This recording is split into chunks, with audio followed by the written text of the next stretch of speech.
part of what, you're seeing right now with the resistance becoming, and I mentioned this yesterday, increasingly violent. As you have these, well, they're not even protesters anymore. They're becoming almost like domestic terrorists. You had the 10 individuals indicted for planning and executing a dangerous attack on the ICE facility down there in Texas. We went over this yesterday. There are other conflagrations. There are constant threats made against members of the administration, members of ICE, of the Border Patrol, against Tom Homan, but not just that, rank and file agents.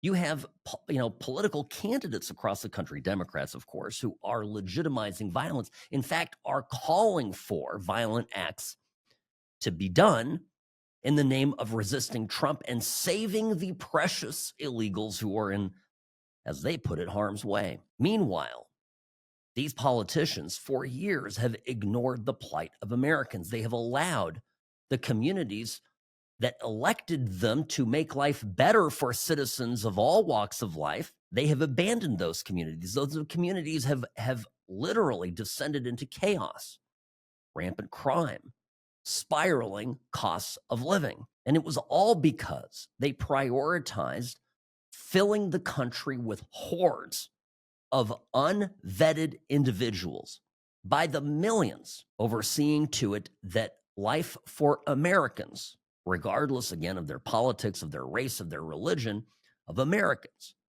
that those lives actually were sacrificed for the sake of this, mass migration policy. And now they're fighting for a tooth and nail. And it's where we're at. So, and by the way, the crazier thing is, and I am so happy that this came out, Robbie, because it is apparently, and we'll get to it here after the break, the popularity of what Trump is doing on the immigration front is huge. And I think that this is what explains the violence. Put another way, if what Trump was doing was fringe, if it was not popular, if it stood the probability of being shut down in the next election, I think that the left wouldn't be as despondent or as desperate, wouldn't lash out into acts of violence, resort to essentially domestic terrorism in an effort to stop the Trump agenda. They know they've lost in the court of public opinion. They know that there isn't broad popular support for their agenda. The American public has had enough. They elected Trump. Trump is doing what he promised to do. It is proving popular. People support it. Even CNN is going, oh my gosh, I can't believe that this is as popular as this is, but it sure is. Like, the majority of people, here you go. And so the distraught minority, the people that lectured us for 4 years on the importance of #democracy, cannot use democracy to get their way, so are resorting literally to guerrilla tactics. And it's bad. It's frightening. It scares me, and it ought to scare you as well. Trump has come into office and is enacting policies using his executive power that we, the people, voted for. Like, the things that he is doing are actually things that we wanted done. And it was, so it's not just that we spoke and we voted for our president and that he won through a democratic process in spite of the immense counter pressures of various, I think, troubling problems with our voting systems. But setting all that aside, he won in spite of that, and his policies were part of the package. And now the Democrats are unhappy that it's happening. And so they are urging that the protests not just be political, not just be in words, but actually be in violence. And they'll couch it. They'll say things, cute things, right? Like what Jeffries. Well, here's, let me give you an example, all right? Hakeem Jeffries, back in January, at the end of January, at a Congressional Black Caucus press conference in New York, New York. And here's what he said, right? And I know what he means. We are going to fight it legislatively. We are going to fight it in the courts. And we're going to fight it in the streets. Those people behind him look completely bored to death. He's like, we're going to fight it. We're going to fight it. And we're going to fight it. but in the streets, right? Hakeem Jeffries. Yeah. Fight it out in the streets. What do you, I mean, I'm watching a bunch of videos, as are you. I mean, let me give you an example. Here's a video, right? Here's an ICE situation gone wild. And, you tell me this is just yesterday outside a San Francisco immigration court, okay? And these people are all in keffiyehs because, hashtag free Palestine. But watch this and then think, what is going into the streets actually means when the House Minority Leader, the guy who wants to become the U.S. Speaker of the House, exhorts people to go out and do their thing, quote unquote, in the streets. Watch this.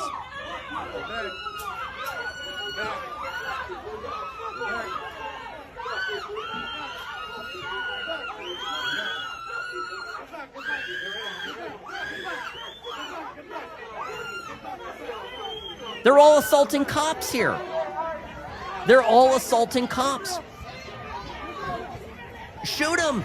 I mean, I'm to the point right now. Look at this. They are literally assaulting law enforcement, federal law enforcement officers. These are the people. Okay, do you see it? Okay, they're making off in the van. I mean, somebody's going to get hurt. Someone's going to get hurt. Okay, let's cut the tape. So, these people were lecturing us 2 minutes ago, all right, in the grand scheme of things, that police officers were hurt on January 6th. Police officers, Sam. It was an insurrection, Sam. You don't believe in democracy, okay?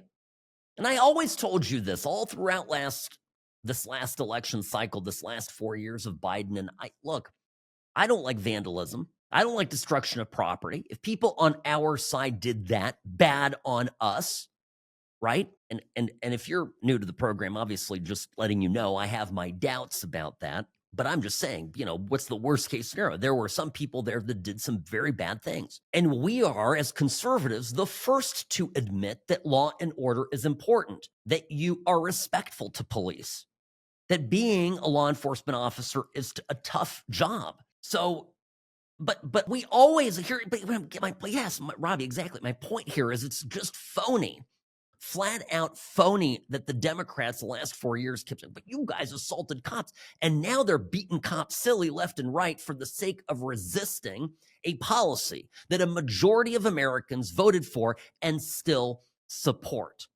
That is what this is all about. That is what matters. These polls are not Fox News. These polls are not Rasmussen. These are the New York Times, ABC News, CBS, Marquette, and the numbers of people that want illegal immigrants out of the country, not just the ones who commit crimes, are huge. Deport all immigrants who are here illegally, 55% of the New York Times, Marquette 64%, CBS News 57%, ABC News with a slightly different question, 56%. So what you're seeing essentially here is a very clear indication that a majority of Americans, in fact, when they're asked this blunt question, which I believe gets at the underlying feelings, do in fact want to deport all immigrants who are here illegally. There's no arguing with these different numbers because they're all essentially the same across 4 different pollsters. And that's, by the way, this is exactly why the Democrats are losing their minds, because they know that politically they don't stand a chance. If you had, okay, listen now, congressman in maybe LA somewhere, sure, is going to get elected on this platform, but a national candidate? Could they run a Gavin Newsom and him run on a sanctuary country platform against J.D. Vance? He'd lose. Look at this, 54%, 57, over 60%, big numbers. So all they've got are threats, and they're not even being all too cute about them, right? In April, Pramila Jayapal, who is a congresswoman, held a resistance lab to help attendees be strike and street ready. That's what they called it, literally, strike and street ready. Holy smokes. Hey everyone, I am here at our inaugural session of Resistance Labs. This is a new training we're launching. We had over 850 people sign up. We're trying to accommodate as many as we can, but it's really to get you strike ready and street ready. It's going to be a training that involves different tactics and strategies, and also looking at democracies around the world and how they felt, what we can do. So we're super excited. It's the first in a series, so there will be more. Make sure you stay tuned to hear what happens here tonight and to sign up for the next one, because they'll be virtual, they'll be in person. We are building our movement of resistance.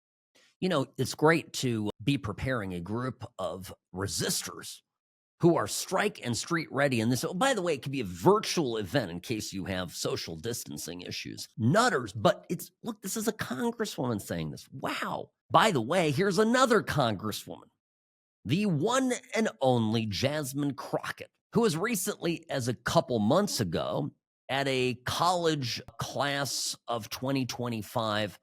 I think this was the graduation. It's a private school in Jackson, Mississippi. Literally advocated for violence if people, Black people specifically, don't get what they want. Wow, what? There are people that are going to tell you that there is not a table in which there is a seat for you. But I am here to remind you of Montgomery and those folding chairs. Let me tell you that we know how to use a chair, whether we pulling it up or we doing something else with it. Let me be the first one to tell you that I know that y'all are ready to put your boots on the ground. I guess if you're using that chair to whack a federal law enforcement officer over the head, that's a good use of a chair, according to Congresswoman Crockett. So, I mean, it's, I'm just telling you, the violence, by the way, Axios, right? Axios did a piece on this just now, how Democrats were told to get shot for the anti-Trump resistance. They spoke to more than 24 House Democrats. Most of them requested anonymity so they could be candid about their interactions with constituents and activists. House Democrats told Axios they see a growing anger among their base that has, in some cases, morphed into a disregard for American institutions, political traditions, and even, gasp, the rule of law. One House Democrat told Axios that a sense of fear and despair and anger among voters puts us in a different position where we can't keep following norms of decorum. What do you think norms of decorum mean? Well, I think that's a polite way of saying being, peaceful and respecting the democratic process. Remember, that's something that they told us we needed to do for 4 years and arrested Trump, I think, 4 or 5 times over essentially the complaint that he didn't follow norms of decorum and the rule of law, et cetera. Nobody's above the law, they told us for 4 years. Not so much, I guess. A second lawmaker told Axios, I actually said in a meeting, when they light a fire, my thought is to grab an extinguisher. Someone at the table said, have you tried gasoline? The grassroots that the Democrats have been pumping up, this is my commentary, not coming from Axios, but this is my take on it, right? The Dems and the media complicit in this in an existential battle to stop Donaldus Maximus from becoming president once, twice, and a third time, threw everything they could at the American public to get them to wig out to the maximum levels possible over Trump. It's why the Trump derangement syndrome is so real. These people, you mention Trump and all of a sudden they start losing their minds. They start foaming at the mouth. They literally turn violent. It's the Democrats doing. It's the media's doing. They did it. And now these people are so wound up. And thankfully, right, a majority of the country, a slim majority, but a majority nonetheless of the country is common sense about all of this. So this minority, again, we're talking about democracy here. It's majority rule, right? But this minority of mentally unstable, whacked out, emotionally wound up people now are complaining to their elected officials, do something. And the politicians that have wound them up like this can't control their feral pets any longer. things are going to get ugly. Again, I'm not here to be a doomsdayer. I'm a positive person. Those of you who have listened to the program for a number of years know this about me. I am Mr. Positive. And I think in the long run, our country is going to get past this, but we have mental patients out there, and they're pissed and they're angry, and none of their angst generated by the media that was, pumped up over the last 9 years or so is real. It's fugazi. It's like invented. And so what happens, and they've got, imagine, and the like I said, the slim majority of the country goes, yeah, no, you guys are all crazy. Okay. But they don't want to be quiet. They want to be nasty. A fourth House Democrat, according to Axios, said constituents have told them, quote, civility isn't working, and to prepare for, quote, violence to fight and protect our democracy. Another House Democrat told Axios that, quote, people online have sent me crazy, the S word, told me to storm the White House and stuff like that. They added that there's always people on the internet saying crazy stuff, but that this is different. People who are angry don't accept that. They're angry beyond things, quote unquote, from a sixth House Democrat. And it ends with a rather chilling quote. What I have seen is a demand that we get ourselves arrested intentionally or allow ourselves to be victims of violence. And a lot of times that's coming from economically very secure white people, said an eighth House Democrat. There are rich, relatively well-to-do, okay, I'm not saying billionaires, but there are well-to-do, upper middle class, lower upper class, have it made, people who are semi-retired, who have been plugged in 24/7 to CNN and MSNBC for the past 9 years and are just can't do it. They can't do it. They hate Trump. It's a rage within them.